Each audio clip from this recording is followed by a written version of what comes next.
Hey guys, we are back live from E3 here in the PlayStation booth in the Los Angeles Convention Center.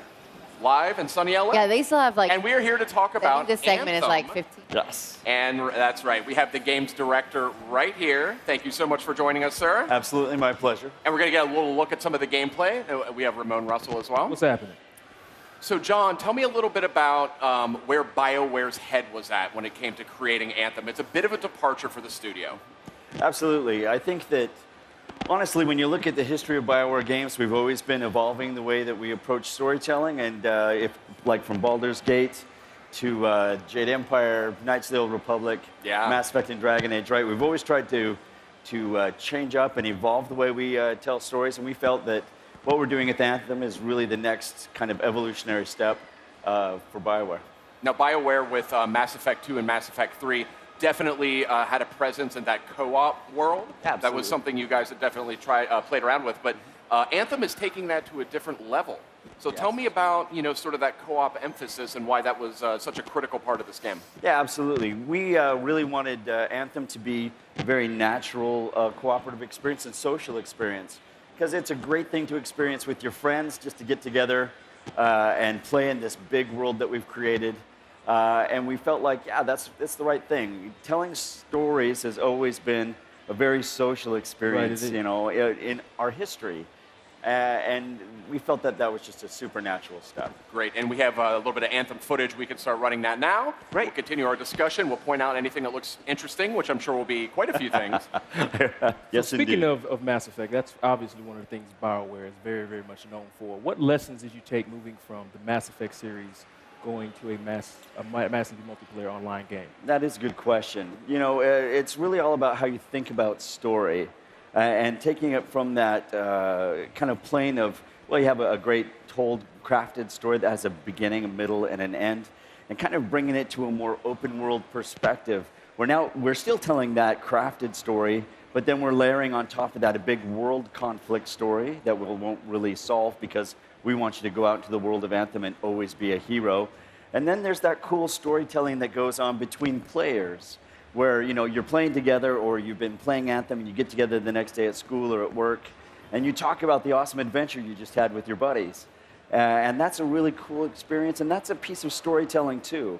And we wanted to kind of extend our reach into that and let players start to tell each other awesome stories in this setting that we've created. That's awesome. So this week was the first time people actually got to see gameplay of Anthem. How has the response been?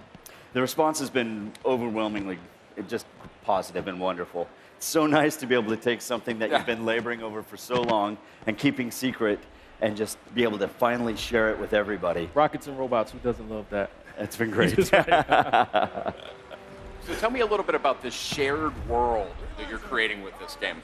So every session of Anthem is hosted on dedicated servers.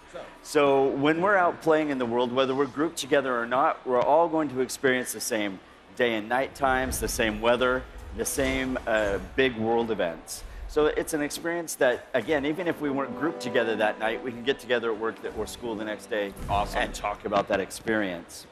But because we want to tell a very crafted and well-told story, you get your story consequences in places like Fort Tarsus, which is your own personal hub, and that's where you'll see the consequences of your actions. We're seeing these Javelin suits, sorry to interrupt, we're seeing these Javelin suits here, and these things are certainly formidable looking. Absolutely. These Javelin suits are the things that give you kind of superheroic powers and allow you to go out into this crazy world and survive and thrive and have adventures. Each Javelin can be considered as a kind of a class. But the cool thing about it is, instead of having to restart the game if you decide you don't like this class, you play as a pilot, a freelancer pilot. And a freelancer can own many Javelins. Right. So when you go out that night, you just might be feeling like, hey, I want to play my Colossus tonight. Or you may be going on a mission that requires you to play as a Storm or as a Ranger. It's really up to you. There's a lot of freedom in the system, and you get to kind of play with that as you see fit. Nice. So you have those 4 classes, and then you can customize your Javelins even deeper inside the classes, correct? Okay. Yeah, so even if we're both playing Ranger or Colossus, the way we do the loadouts, the type of gear you've gotten, the type of gear I've gotten, it's going to make it feel really different. That's really nice to hear. Now, what can you tell us about this world that we're seeing here? I mean, is this an alien planet? Is this Earth in the far future? Right. This is a planet that's separated from Earth in time and space. Okay. It's completely separate. And while there are humans on this world, they're not Earthlings. Oh, I see. Right. This is a world that was left unfinished by its gods, the Shapers. And so they were making the world and they just abandoned it for who knows why. And so it's left things like this. You see this gigantic Shaper relic that's up there, looks like a big pulsing light. These are the tools of the gods that were used to create this world. And they turn on and they create havoc, and it's up to the freelancers to go out and silence those relics. This is super cool. Yeah, I mean, incredible. this combat looks really exciting here. It looks like a freeze bomb. A lot of interesting, kind of dynamic ways to sort of combo these different attacks together. Absolutely. What we saw there was an epic frost grenade that the Ranger had, and a legendary multi-mortar on the Colossus. So you can chain together combos using different status effects. Again, it's a very wide-ranging and a very playful system that allows you to explore. I heard you say legendary launcher, so is there going to be different classes? Absolutely, different rarities of gear and weapons. That one happens to be a legendary multi-mortar. What the hell is that? Now, I think I've caught a glimpse of maybe some loot dropping. Is that a factor in this game? And tell me how it works. Absolutely. So as you go through the world fighting and exploring, you will find different loot. The rarities are pretty much right what you expect. Common, uncommon, rare, epic. Masterwork and legendary. So yeah, there's and each piece has different specs, different statistics. So there's always the chance that you could go out and get a better piece of gear. Always fun to chase. That's great. Now, is there sort of a linear storyline that these 4 players? I know it's also playable with just yourself if you want to, right? Yeah, absolutely. Yeah. Yeah, the main storyline pits the freelancers against one of their strongest enemies, the Dominion. And that will be the contents of the critical path. But really, that's just the beginning of the game. It really just teaches you how to play the game and gives you a tour of the world.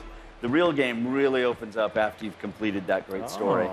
Nice. So I think a lot of people were really asking the question is, this is a multiplayer game, squads of 4. But what if I just want to play by myself?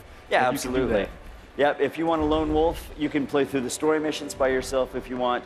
You can also go out and just explore the world by yourself. There will be other people on your server with you, but you don't have to group with them. You can just go out and do your thing. Music to a lot of people's ears. Awesome. Now, are you looking, because there is such a strong multiplayer component to this, not mandatory, but that's clearly, it's going to be a lot of fun to play in multiplayer. Yeah. Are you looking at ways to kind of bring people back and keep them playing over a long period of time? Yeah, absolutely. Absolutely. We always want to give our players reasons to come back and be delighted by this really mysterious world.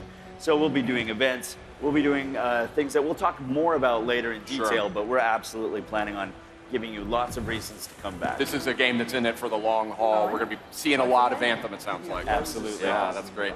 Now, from a Mass Effect perspective, obviously one of the bigger successes to come out of BioWare among countless others, but I mean, it's one I think that's so synonymous with the studio. Are there lessons that you have learned from sort of storytelling or other things like that, or the RPG mechanics themselves that have found their way into Anthem? Oh, absolutely. The Anthem team is comprised of many BioWare veterans, and we've taken all of those lessons from all the way back from Baldur's Gate, through, way back. Dragon Age Inquisition and Mass Effect Andromeda, and we've incorporated that into how we've built this game. We've poured our hearts and our souls into it, and our craftsmanship as well. That's great. What is this creature here? This is an Ash Titan. He's probably a world event, so as you're exploring the world, you will find amazing things like this Titan. You and your squad can decide to fight them. You can decide to go on about your business like we're going to right here and go into this Stronghold. Now, Stronghold is a purpose-built 4-player adventure. It's one of higher level challenges in the game and will require a little more coordination between you and your squad of freelancers. That's great. And what are some of the ways, we've been talking about these Javelins Suits, that's the thing that really stands out in this game instantly. Are there ways to sort of customize them or tailor them to your play style? Yeah, absolutely. So personalization, you can make it look just the way you want to make it look. There's a very deep and robust personalization system. That goes out to include different changes to the suits itself. And then customization goes down to gear and loadout. So you see we've got two Colossuses that we were seeing on the screen here. One of them has a flamethrower and a flame mortar on it. The other one has a railgun and that legendary multi-mortar. So one's built for close-up fighting, one's built for distance fighting. Awesome. So yeah. You said railgun. I pre-ordering as soon as we get off the stage. So you're trying to give the player tons of options to customize the Javelin. Absolutely. I think one of the key things that we really wanted to deliver on was the ability to give the players freedom to approach this game the way they want to approach it. You know, if you want to tackle a challenging piece of content like this with 4 storms, which is our light suit, I mean, that's a crazy challenge, but you could do it. You could take that video, you could upload it, show it to all your friends. That's a good thing. All right, John, thank you so much for stopping by. Anthem looking fantastic. Thank you very much. You know, I mean, I always expect big things out of BioWare, but I love to see this. It feels like you're liberated. You're sort of tackling a whole new world that I've never seen you tackle before. So, and I love this co-op element as well. So, looking forward to big things with that one, and it's coming out in February. Yes, February 22nd on PlayStation 4. Outstanding. Thank you so much for dropping by. Absolutely. And we've got more to come. We've got actually quite a bit more to come yet today on PlayStation Live from E3. We're going to be checking out Days Gone coming up right now.